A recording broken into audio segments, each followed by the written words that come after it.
Tayo ay walang inggit sa katawan. Lagi tayong maganda. Lagi tayong masaya. Kontento tayo sa kung anong meron tayo. Pero, ang isang tao na may inggit sa katawan, ako, nakaka-inis po kasama yung ganyan. Mahilig ikumpara yung sarili, yung buhay niya, yung itsura niya, hindi niya nakikita yung ibang tao na nagsisikap. Hindi niya alam na may pinagdaraanan din yun. Kung kaya siya naging ganyan na sa buhay, maunlad na. Basta sarado ang isip niya, napaka-bitter niya. Hindi maliteral na sasakalin niya na yung isang tao, pero sa isip niya, nako, makita niya pa lang yung dumarating.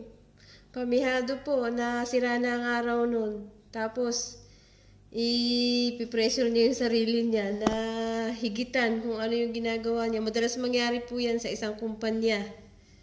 Kahit hindi sa kumpanya, kahit sa bahay na maraming magkakasama, nandiyan po, hindi mawawala yung isa na may inggit at insecure sa katawan. Which is napakahirap pong pakisamahan. Lahat-lahat na lang makikita yung mali ng iba. Hahantong pa sa betrayal yan. Totoo po.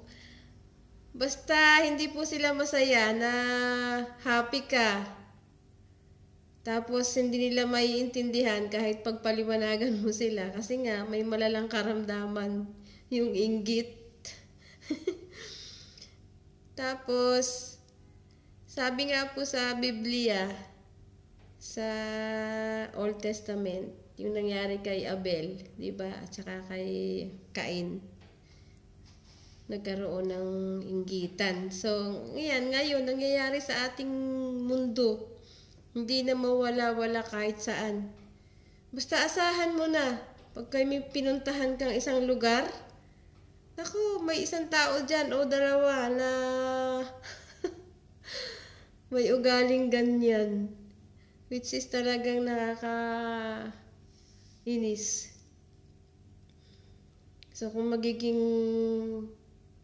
open-minded lang tayo at nanatiling nakaapak sa lupa ang mga paa, hindi tayo kagaya ng iba na mapagmataas, kung ano man yung ating narating ngayon, pagpasalamat na lang natin kay Lord.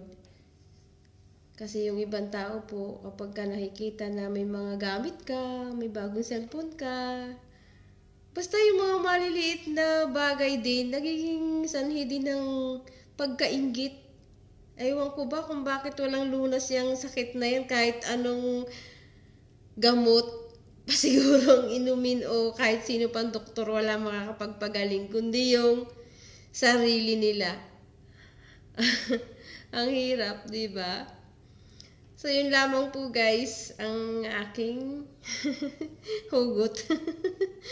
So, sige po, ako nga, bungi-bungi nga ako. Wala akong pakialam sa iba na, kumpleto ang ngipin nila o basta as long as nakakakain pa naman ako ng maayos. At pag nagkaroon ng konting budget, di saka ipaayos.